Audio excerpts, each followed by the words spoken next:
or were you hired to execute and implement these instructions which has been emitted at the cabinet level for that matter? On Tuesday, the Public Investments Committee has invited two principal secretaries in the Ministry of Transport, Esther Koimet and Paul Maringa, to come and explain what they know about the takeover of Jomo Kenyatta International Airport by Kenya Airways. Patrick Amimo, KTN News, Parliament.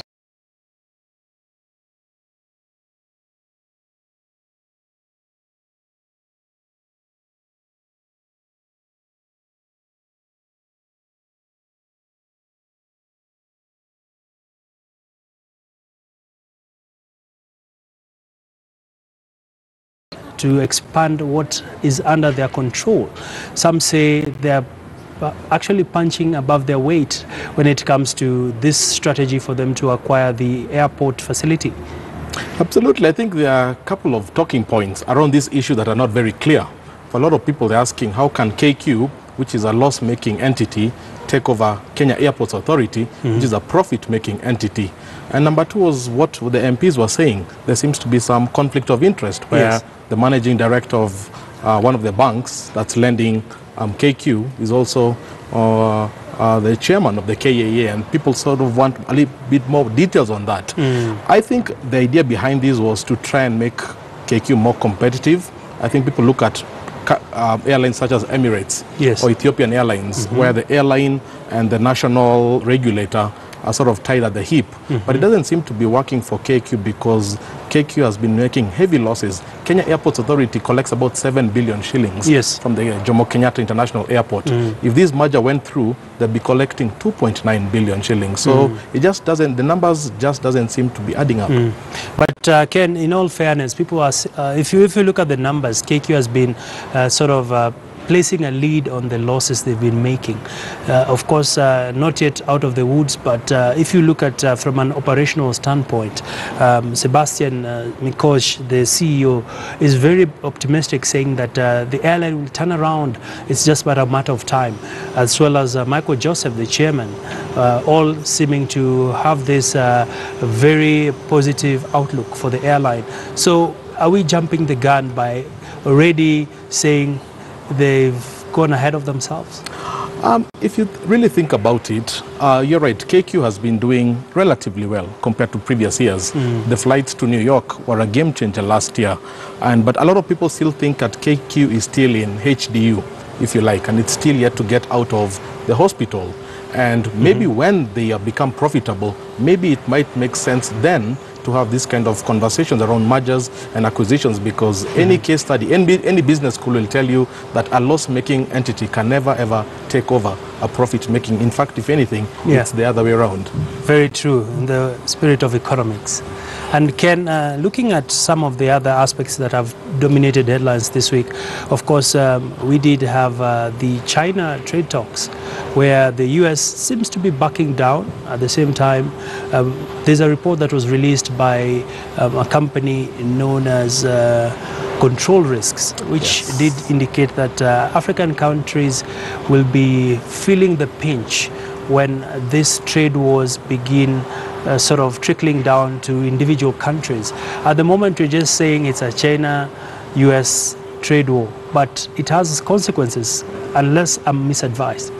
It does. If you look at the history of trade, the idea is trade should benefit both parties. And I think both the US and China are realizing the current state of affairs is actually making both countries worse off. So it only makes sense that they come to the table and sort of agree. Obviously, they can't agree on everything, but they can be able to move a step forward, because America and China control a large chunk of the global economy.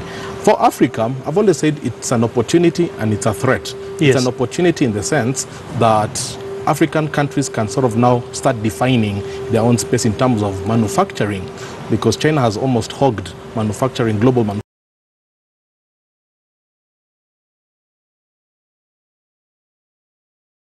Look at the power prices, look at the taxes, the labor prices, the red tape. But if you think of the Africa Free Trade Continental Agreement, that was supposed to be a blueprint that Kenya is actually a pioneer of, to really set these African countries to become the big manufacturing giants. So if these manufacturing giants can start exporting to US, to the UK, so there's an opportunity there. But you're right when you say that it's made global growth slower, and nobody's gaining. So it's much better we still continue moving along the direction that we've been going to. All right. And Ken, as we wrap up, of course, we've seen a very interesting story on Salga's new economic status, when it's an area that was totally known for being a black spot.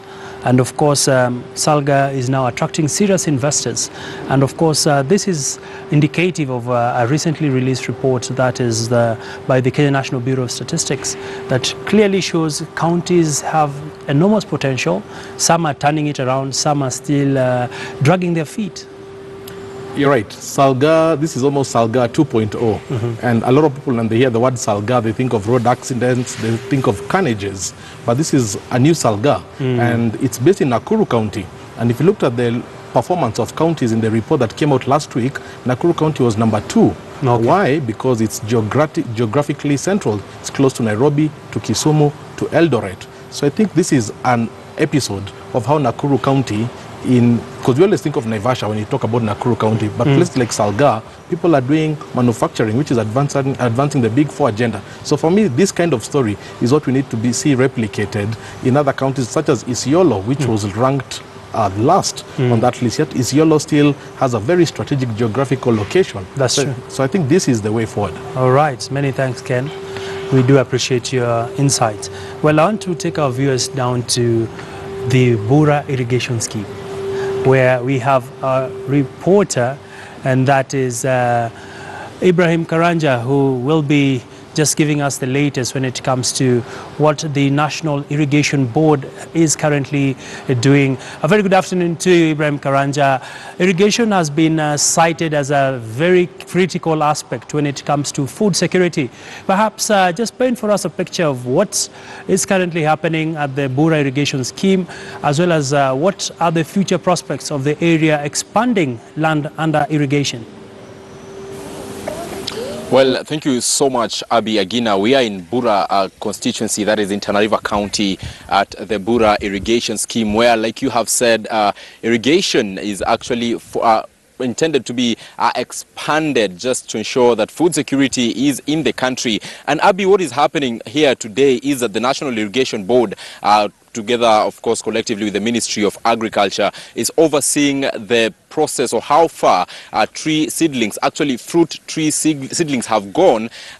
This is, of course, in a bid to help realize the 10% forest cover that had been directed by the president about a year ago. Now, the Ministry of Agriculture saw it fit to have, instead of just having any other tree, they have fruit seedlings or tree fruit seedlings, so that these trees will be beneficial to the farmers, not only in terms of timber or so, but also in terms of becoming an income earner. And I have with me the Honorable Grace Kipturi, who is our director of the National Irrigation Board and former women representative, Baringo County. And you are live on KTN, madam. Probably start by telling us, we know there are 4 zones where the government has, actually, the National Irrigation Board has placed in terms of fruit and irrigation for fruit tree seedlings. Are there any plans to expand this project? Thank you so much. And we want to confirm that we actually have the 4 sectors, being Ahero, Perkera, Bura, and Moya,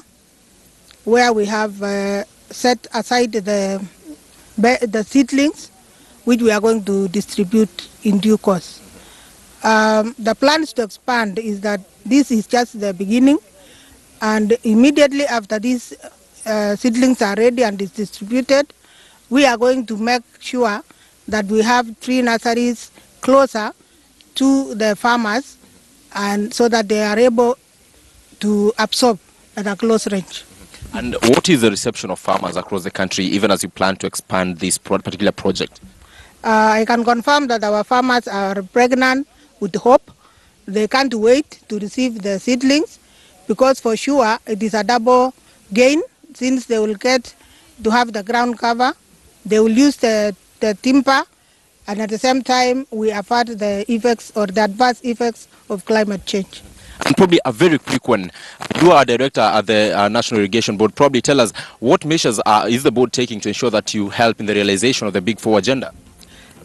For sure, we are at the middle of it, and what we are going to do is to ensure that we press for a higher budget of the money so that we are able to carry out all these strategies. We will also try to see that we expand the human resource, since initially, when we had not been sucked into the Agenda 4. Of course, with the Agenda 4 now, there is more work to be done. So those are some of the things we are going to do.